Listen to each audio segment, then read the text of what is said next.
Hello guys, welcome back to our channel. In this video, we will discuss the Lewis structure of C2H2 molecule. It's a chemical formula of ethyne, also known as acetylene. For drawing the Lewis structure, let us count the total number of valence electrons.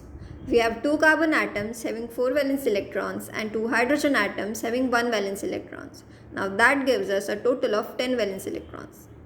In organic chemistry, whenever we use the suffix YNE, that means that there is a triple bond present in a structure. So for the arrangement of atoms, we will place carbon atoms adjacent to each other and attach 2 hydrogens to each carbon. For the arrangement of electrons, we will place 3 electron pairs in between carbon atoms for formation of triple bond, and by doing that, we have used total of 6 valence electrons and we are left with 4 more.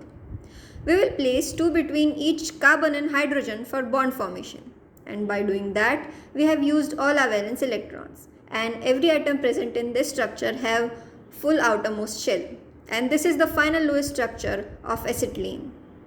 For more such videos, make sure to subscribe our channel and thank you for watching.